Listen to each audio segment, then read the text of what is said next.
வணக்கம் நண்பர்களே. Saji health Tamil channel உங்களை அன்புடன் வரவேற்கிறது. இன்னும் என்ன பார்க்க போகிறோம் அப்படின்னா, இன்னும் உள்ள ஒன் டே ஒன் டிசீஸ் தொடரில் விட்டமின் இ டிஃபிஷியன்சி, அதாவது வைட்டமின் இ குறைபாடு பற்றி தான் பார்க்க போகிறோம். நம்ம இந்த வைட்டமின் இ என்பது உடலின் செல்களை பாதுகாக்கும் முக்கியமான ஒரு ஆன்டி ஆக்சிடென்ட் ஆகும். இது நரம்புகள், தசைகள், நோய் எதிர்ப்பு மண்டலம் மற்றும் கண்களின் ஆரோக்கியத்திற்கு முக்கிய பங்காக வகிக்கிறது. ஸோ நம்ம இந்த வீடியோவில் என்ன பார்க்க போகிறோம் அப்படின்னா, விட்டமின் இ என்றால் என்ன, உடலுக்கு ஏன் அவசியம், வைட்டமின் இ குறைபாடு ஏன் ஏற்படுகிறது,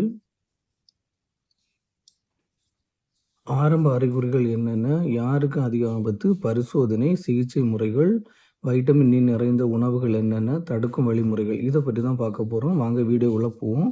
இந்த வீடியோ முழுமையாக பாருங்கள். அப்போ உங்களுக்கு நிறைய நல்ல பயனுள்ள தகவல் கிடைக்கும். அதாவது நமக்கு தெரிஞ்சது ஒரு குறிப்பிட்ட நோய்களை பற்றி தெரியும். ஆனால் என்னோட இந்த சீரியஸை பார்த்தீங்க அப்படின்னா, நிறைய புதிய விஷயங்கள் நீங்கள் கற்றுக்கிறதுக்கு ஒரு ஆப்பர்ச்சுனிட்டியாக இருக்கும், ஒரு விழிப்புணர்வு ஏற்படும். ஸோ என்னோட தொடர் ஃபுல்லாக பாருங்கள், உங்களுக்கு நிறைய பயனுள்ள தகவல்கள் இருக்குது. அப்போ முதல்ல விட்டமின் பி என்னன்னு தெரியணும். அப்போ தான் அதோட அடுத்த ஸ்டெப்பு உங்களுக்கு புரியும். விட்டமின் இ என்பது கொழுப்பில் கரையக்கூடிய ஒரு ஃபேட் சாலிபிள் விட்டமின். இது என்னன்னா, இதோட முக்கிய பணி அப்படின்னு பார்த்தீங்கன்னா, உடலில் செல்களை பாதுகாக்குது, நோய் எதிர்ப்பு மண்டலத்தின் செயல்பாட்டை அதிகரிக்கிறது, நரம்பு ஆரோக்கியத்திற்கு மிகவும் உதவுகிறது, தசைகளின் இயல்பான செயல்பாட்டிற்கு உதவுகிறது, கண்களின் ஆரோக்கியத்துக்கு இது கண்களுடைய ஆரோக்கியத்திற்கு முக்கிய பங்காற்றுகிறது. ஸோ இதுதான் விட்டமின் டியோடைய முக்கிய பணிகள். அப்போ இந்த விட்டமின் இ குறைபாடு ஏன் ஏற்படுதுன்னு பார்த்தீங்க அப்படின்னா, இந்த கொழுப்பு உறிஞ்சும் குடல் பிரச்சனைகள், அதாவது நம்ம குடலில் ஏதாவது பிரச்சனைகள் இருக்குது, இது என்னென்னா கொழுப்பை உறிஞ்சி எடுக்கும். ஸோ அந்த மாதிரி ப்ராப்ளம் இருக்கவங்களுக்கு இந்த குறைபாடு ஏற்படுகிறது. அப்புறம் பார்த்திங்கன்னா, சிலவங்களுக்கு மரபணு நோய்கள்னால ஏற்படும், சிலவங்களுக்கு நீண்ட காலமாக குடல் பிரச்சனைகள் இருக்கும். அதாவது நம்ம குடலில் ஸ்டொமக்கில் ஏதாவது ப்ராப்ளம் இருந்து அப்படின்னாலும் இந்த விட்டமின் இ குறைபாடு குறைகிறதுக்கான வாய்ப்பு அதிகமாக இருக்கிறது. மிகவும் குறைந்த கொழுப்பு கொண்ட உணவு முறைகள், அதாவது கொழுப்பே எடுக்காமல் மிகவும் குறைவான கொழுப்புகளை மட்டும் எடுத்தால் கூட இந்த பிரச்சனைகள் அதிகமாக இருக்குது. அப்புறம் சில அரிதான மருத்துவ நிலைகளை பொறுத்தும் உங்களோட விட்டமின் இ குறைபாடு ஏற்படுவதற்கான அதிகமான வாய்ப்புகள் இருக்குது.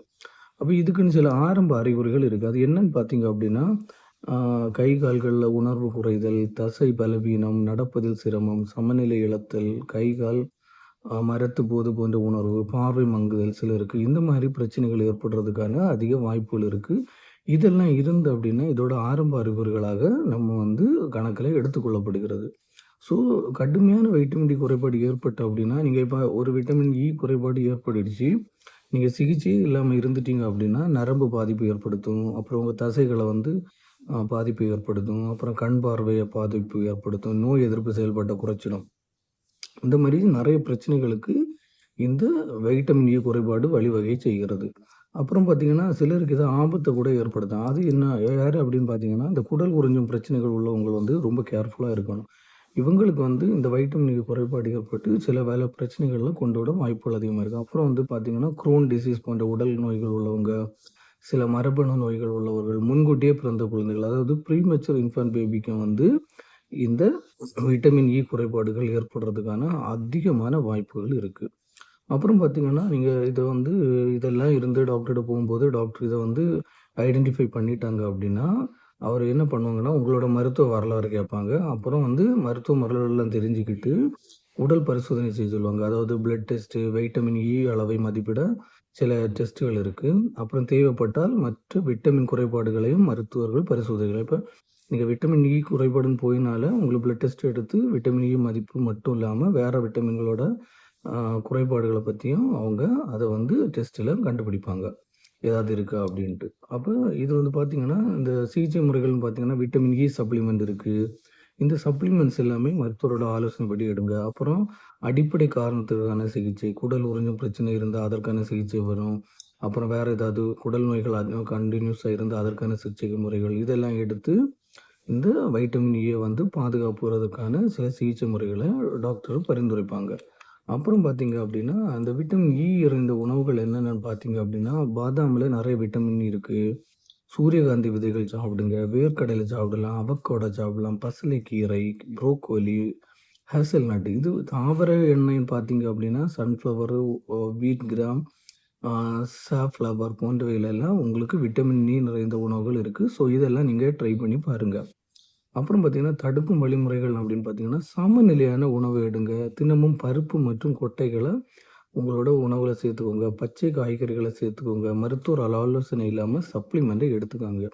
இதெல்லாம் நீங்க பின்பற்றினீங்கன்னா, உங்களோட விட்டமின் இ லெவல வந்து சீராக வைக்க உதவுகிறது. அப்புறம் பார்த்தீங்கன்னா, மருத்துவர்கள நம்ம எப்போ போய் பார்க்கணும் அப்படின்னு பார்த்தீங்கன்னா, உங்களுக்கு இந்த ம் அறிகுறிகள் எல்லாம் தெரிஞ்சு, தசைகள் ஒருக்க பலவீனமா இருக்கலாம். நடப்பதில உங்களுக்கு சிரமம் தெரியும். பார்வை குறைபாடுகள் ஏற்படும். கை, கால்ல தொடர்ந்து உணர்வுகள் இருக்கும்.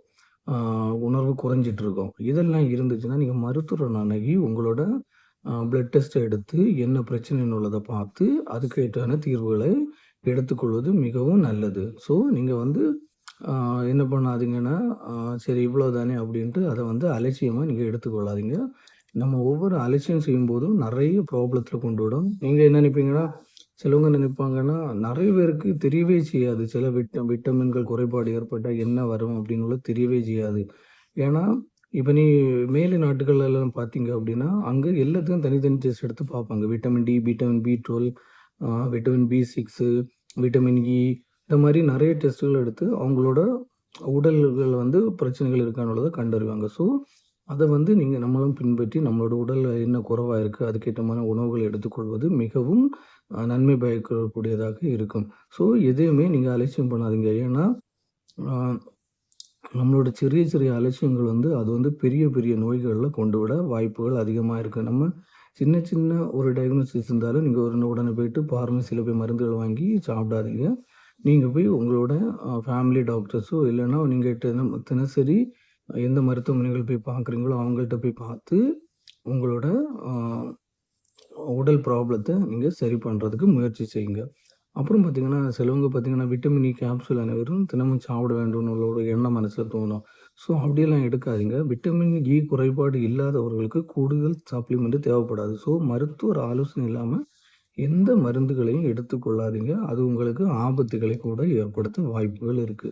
அப்புறம் பார்த்தீங்கன்னா, விட்டமின் இ சருமத்திற்கு மட்டும் பயன்படும்.